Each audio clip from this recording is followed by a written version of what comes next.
कक्षा दूसरी, विषय हिंदी।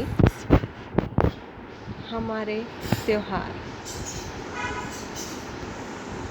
देखो बच्चों, तुम ये चित्र देख रहे हो। इस चित्र में हम क्या क्या देख रहे हैं?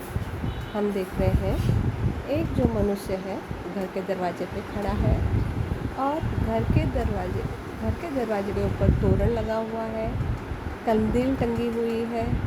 एक औरत दियों की थाली लिए हुए पूरे घर में दिए रख रही है, दिए जला रही है। दो बच्चे दिख रहे हैं, दोनों बड़े खुश हैं, नए कपड़े पहने हुए हैं दोनों ने, और लड़की के हाथों में मिठाई की थाल है। घर के द्वार पर रंगोली भी बनाई गई है। दूसरी तरफ एक घर भी दिखाई दे रहा है जहाँ कंदील टंगी हुई है। अब हम देखते हैं कि हम ये दिवाली क्यों मनाते हैं। वैसे तो बच्चों आपको पता है, दिवाली के समय हम घर की साफ़ सफाई करते हैं, घर को एकदम स्वच्छ रखते हैं, तरह तरह की मिठाइयाँ बनाते हैं, पकवान बनाते हैं, दूसरों को घर में मिठाइयाँ बांटते हैं तथा दिवाली की मुबारकबाद देते हैं। ये सब तो हम करते हैं, पर हम दिवाली क्यों मनाते हैं उसके बारे में हम देखेंगे। क्या कारण है कि हम दिवाली मनाते हैं। देखो बच्चों, श्री राम, तुमको स्क्रीन पर श्री राम और सीता जी दिखाई दे रहे हैं। ये कहते हैं कि दीपावली के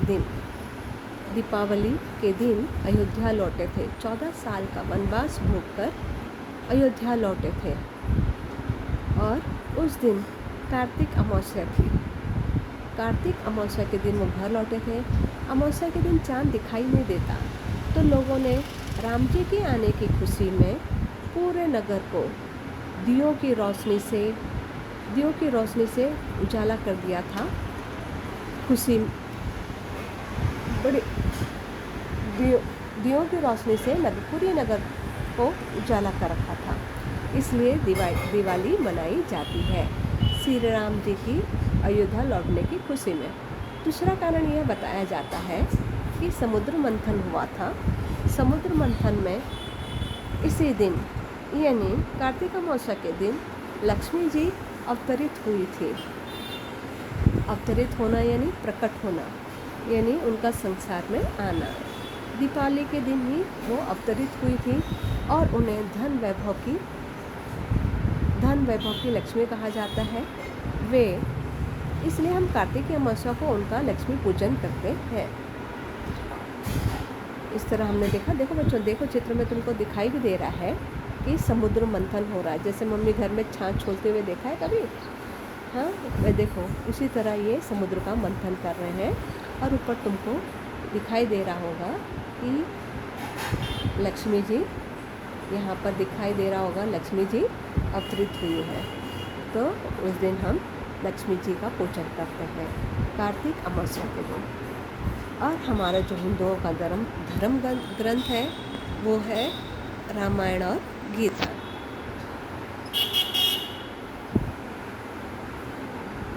अब देखो इस पन्ने पर क्या दिखाई दे रहा है तुम लोगों को? ईद का दिखाई दे रहा है। हाँ, ईद है ये, शीर खुरमे का स्वाद, ईद रहे सदा याद। यहाँ देखो बच्चों, गले मिल रहे हैं। यहाँ पर ये लोग गले मिलकर ये लोग एक दूसरे को ईद की बधाइयाँ दे रहे हैं और सभी ने नए कपड़े पहने हैं, सब खुश हैं एकदम। और ये ईद क्यों मनाई जाती? कहा जाता है कि पैगंबर हजरत मोहम्मद ने बद्र के युद्ध में विजय प्राप्त की थी, इसलिए ईद मनाई जाती है। और इनका धार्मिक जो ग्रंथ है कुरान है। ईद के दिन वह अल्लाह से दुआ मांगते हैं और लोगों की बरकत की कामनाएं करते हैं। ईद के दिन ये भी मीठे मीठे पकवान बनाते हैं, एक दूसरों के घर में बांटते हैं और ईद की बधाइयाँ देते हैं।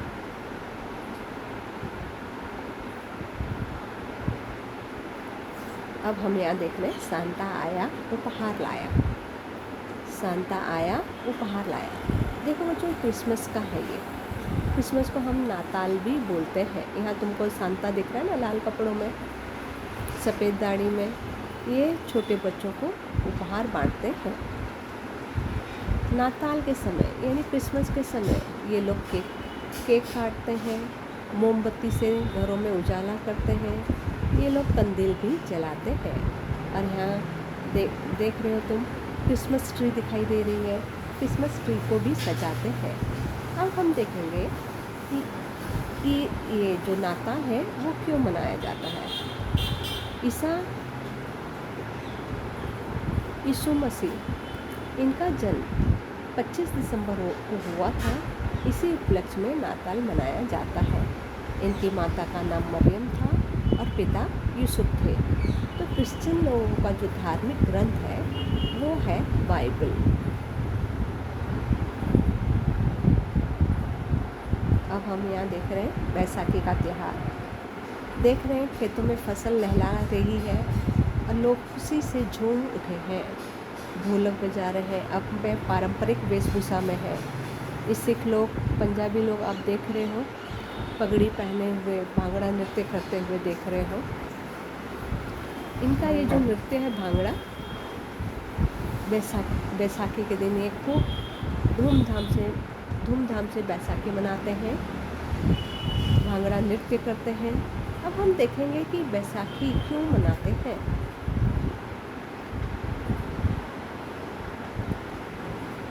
पंजाब और हरियाणा के किसान सर्दियों में फसल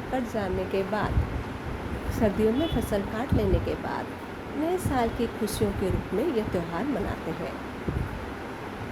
13 अप्रैल को गुरु गोविंद सिंह जी ने खालसा पंथ की स्थापना की थी, इसलिए भी यह बैसाखी त्यौहार मनाया जाता है। इनका धार्मिक ग्रंथ है गुरु ग्रंथ साहिब।